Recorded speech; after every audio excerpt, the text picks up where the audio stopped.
It is like cage, and cage is for animals, not for human. That was my expectations from the British, to put me in that cage. Feeling betrayed by the British Army, his previous employer, Hafiz recounts his experience of coming to the West, trying to seek asylum. In Afghanistan, he worked as a frontline interpreter for British forces.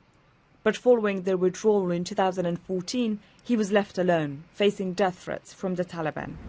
They will definitely kill me because they was chasing me, and I was hide myself. Even they damaged my family. They get hostage my father. Desperate to leave, he decided to head for Europe. Paying $15,000, he was smuggled to Austria, where he was forced to claim asylum. After spending nearly a year in an immigration centre, he decided to make his way to the UK, where he was detained. He was there for nearly 2 months until being served with a deportation order.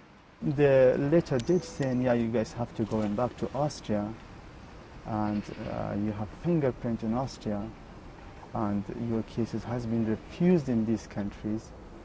His case was refused under the Dublin Convention, a piece of EU law allowing member states to send asylum seekers back to the country where they first lodged their claim for asylum.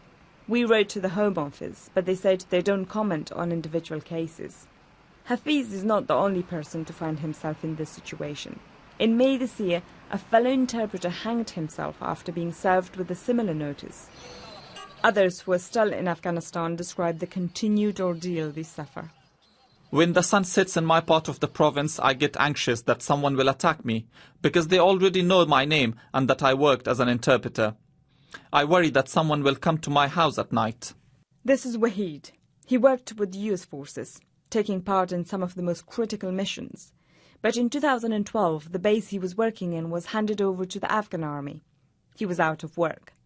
He had applied under the US relocation scheme to move to the US, only to find he was blacklisted. He says he doesn't know the reasons until this day. Now he's unable to work, but even staying alive is not easy. When they call, they say, "Why were you working with them? If we catch you anywhere, anytime, we will kill you. This is your last chance. We will kill you." Seen as traitors by their fellow Afghans, rejected by the Allied forces and facing a dangerous and uncertain future, these men, once seen as vital to the international mission in Afghanistan, are now left to the mercy of the people they were once fighting against. I wish I knew that I would be facing such dangers and threats, as I wouldn't have gone along with it. I wouldn't have joined them if I knew they would betray me and many other interpreters in this way. Sana Safi, BBC News.